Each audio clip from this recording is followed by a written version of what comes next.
Aliens have taken over Earth and annihilated 8 billion people. However, the survivors have resolved to engage in a relentless battle against them until the end.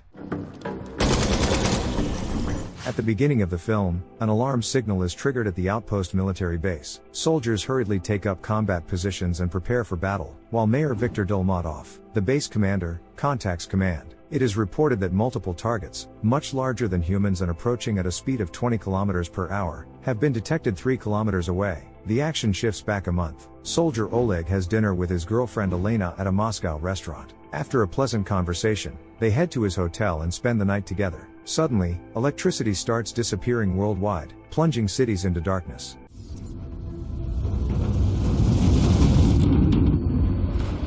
Air raid warning sounds in Moscow. From the news, Oleg and Elena learn that for unexplained reasons, communication with most cities in Russia and the rest of the world has been cut. Communication and electricity remain only in a small area known as Circle of Life, including some territories of Russia, Finland, Estonia, Latvia, Belarus, and Ukraine. An outpost unit embarks on a surveillance raid to the nearest settlement that lost communication. Dolmatov informs the soldiers that drones were previously sent to the so-called quarantine zone, but none of them returned. The soldiers and a few reporters infiltrate one of the stores, revealing a horrifying truth.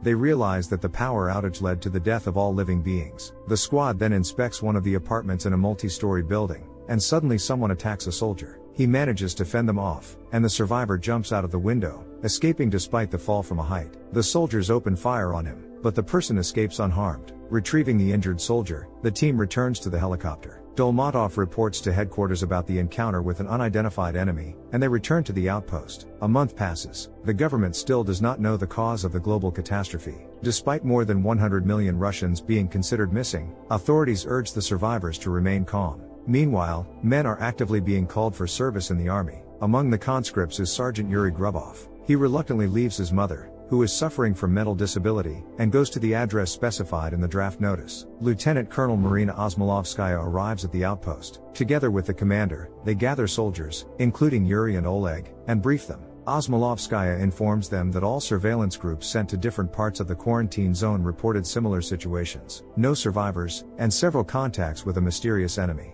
In addition, the autopsy of one of the victims revealed that she was poisoned by a neurotoxin produced by the body itself. Now the military has to gather as much information as possible so that scientists can determine the nature of what happened and gradually move into the quarantine zone. However, Osmolovskaya warns that several surveillance groups, going too far, no longer communicate. Furthermore, on the first day, a tank brigade was sent to the base, but the entire personnel and 70 tanks also disappeared without a trace. In the evening at the outpost, which is at the extreme range from which people used to return, Elena arrives, who, to Oleg's surprise, turns out to be a military doctor. Then we return to the scene with which the narrative began. Strong electromagnetic radiation plunges the outpost into darkness. The soldiers cannot see the enemy, but Osmolovskaya reports that the enemy squad is already 150 meters from their positions. And then, the next morning, it is discovered that the outpost was attacked by hundreds of wild bears, resulting in the loss of some soldiers. One of the wounded turns out to be Oleg. He is taken to the medical block, where he is examined by Elena. At the same time, Dolmatov wonders how bears could have intentionally attacked the outpost. Osmolovskaya suggests turning to the so-called people with abilities, who develop superpowers after the initial event. Meanwhile, in a Moscow military hospital, a guy named Sasha appears to have a psychic connection to the unknown attackers. Waking up after terrifying visions, he finds a stranger named Zhenya in his ward. The stranger claims that he was sent by Eid and recounts the stages of the catastrophe. He asserts that 160 million people, enslaved by aliens and quarantined, are preparing to attack the Circle of Life. Zhenya claims that Eid knows how to stop them and that Sasha must help him because in his visions, he saw the one in control of these people. Terrified, Sasha refuses to obey Zhenya and shouts for the guards to remove him. However, it turns out that there was no Zhenya in the ward. He existed only in Sasha's mind. During the execution of another mission, the squad and reporters stop at the entrance to one of the cities, revealing a horrifying scene before them. It turns out that the tank brigade was destroyed right here. This news sparked a new wave of protests among the survivors. Despite the absence of direct confrontations with the enemy, most people are convinced that a war is underway, and the government is hiding the truth from them. Confrontations between protesters and law enforcement intensify, and chaos engulfs the surviving cities. Meanwhile, small groups of soldiers are dispatched to various parts of the quarantine zone to carry out combat missions. Travel Group 4, including Oleg, arrives in the village of Kharkino and checks every house before settling in. One of the soldiers accidentally injures his leg, and Elena is sent to attend to them. She examines the wound and insists that he needs to go to the hospital, as infection could set in. Travel Group 7, with Yuri and journalist Olya, led by Lieutenant Maxim Kasatkin, reaches Kirov and heads to a multi-story residential building. Using a radar detector, they check each apartment through the wall, ensure no one is inside, and settle in one of them. The next morning, Yuri looks out the window and notices that the door of the nearest store is open. He asks Olya to show the recordings from the previous day and discovers that the store was closed yesterday, indicating that someone is nearby. Meanwhile, the injured Sasha goes into the hospital courtyard, and suddenly, the very Eid he was told about in his vision appears next to him. Eid explains that during the first wave of the catastrophe, Sasha ended up in the border zone, so he didn't become a slave but ceased to be just a human. The stranger claims that, thanks to his abilities, Sasha can find the one who controls the slaves in the quarantine zone and asks him to go with him.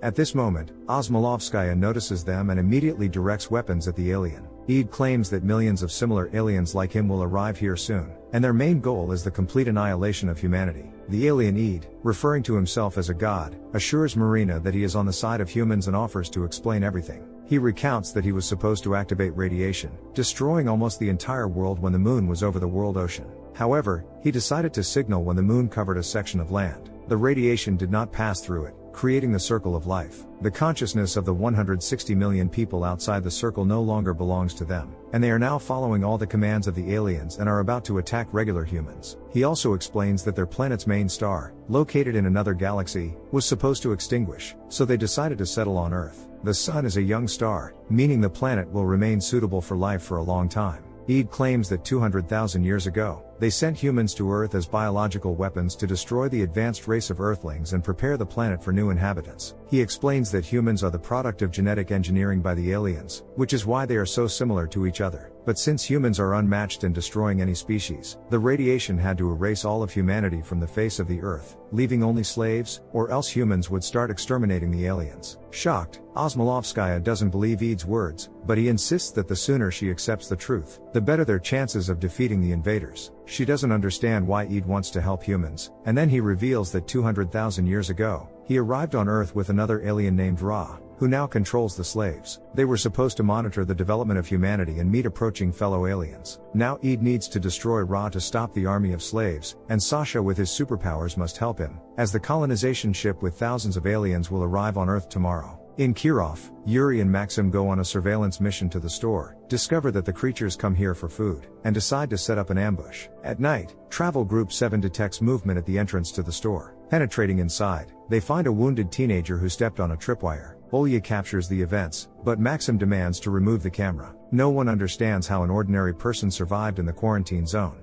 Soon, the frightened boy regains consciousness and reveals that every night he steals food from the store. Maxim calms him, but suddenly the child snatches a knife from him and cuts his throat. From this moment, thousands of Ra's slaves begin their assault and attack all surveillance groups.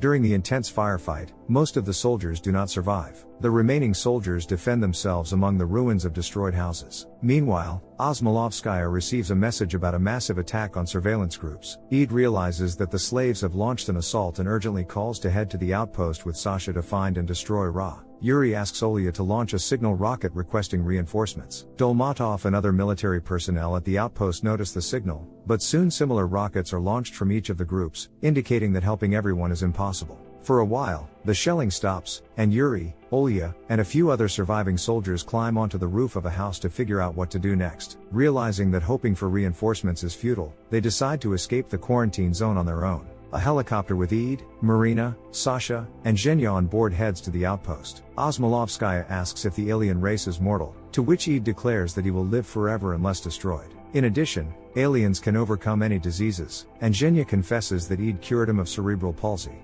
Arriving at the outpost, they find a quiet place where Eid helps Sasha enter a trance. Finally, the young man sees that Ra is in Kirov at the top of a skyscraper, from where he commands his slaves, and then loses consciousness. Soon, the military learns about the attack on Moscow and, along with Eid and Zhenya, heads to Kirov. Sasha confesses to Eid that during the mental contact with Ra, he saw him and is now very scared. Then Eid leaves Sasha at the outpost to prevent Ra from harming him. The military, on 3 tanks, moves not far from the outpost when suddenly Osmolovskaya notices that Sasha is not with them. Eid explains that Ra saw Sasha, and now he knows where he is, so being close to him is dangerous. Indeed, at that moment, dozens of missiles attack the outpost. The commander warns the remaining soldiers, and they return fire, but it doesn't save the base from destruction.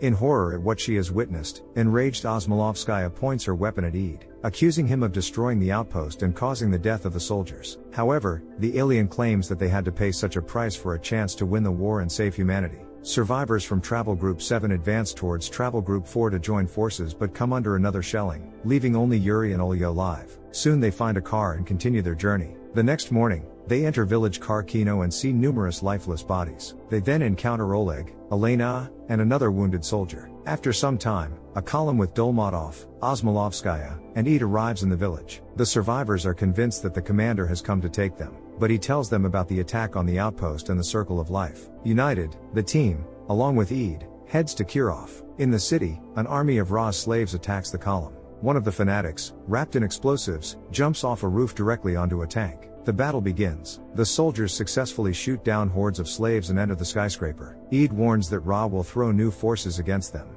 and then, along with Yuri and a few more soldiers, goes up to the roof. The commander and his soldiers stay below to fend off the new enemy attack, and the armed slaves continue to increase. Dolmatov orders Osmolovskaya, Oleg, and the civilians to go to the roof while the remaining soldiers cover them. In the fierce battle that follows, the soldiers, along with the commander, do not survive.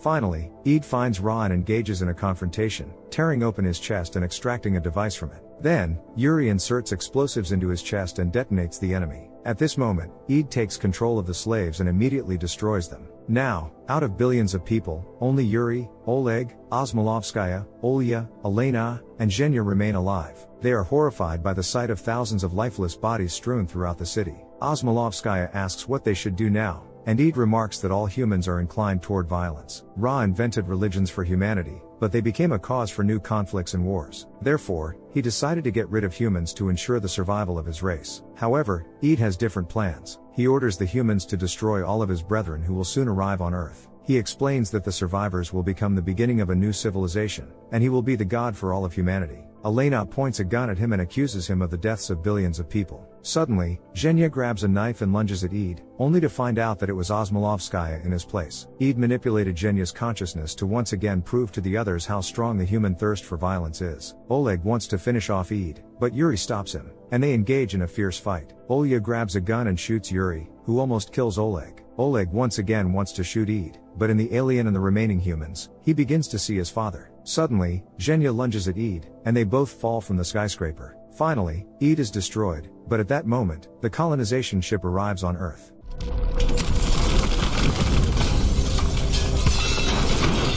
The hatch opens, but no one emerges from the ship. So, leaving the injured Yuri on the roof, Oleg, Olya, and Elena venture inside. Here, they discover thousands of extraterrestrials sleeping in cryocapsules, set to awaken in a few minutes. Deciding to break the oxygen supply pipes to the capsules to quickly eliminate the aliens, they manage to deal with the majority of the colonizers. They prepare to break the last pipe, but suddenly notice that it is supplying oxygen to capsules containing alien children. Humans cannot bring themselves to harm innocent beings. The capsules open, and hundreds of children emerge. Shocked, Oleg, Elena, and Olya silently observe the little extraterrestrials and discard their weapons, signaling that they will not cause them harm. What are your thoughts on whether humanity can be reborn and coexist peacefully with extraterrestrials? Share your speculations in the comments, give it a thumbs up, and subscribe to the channel. See you in the next videos.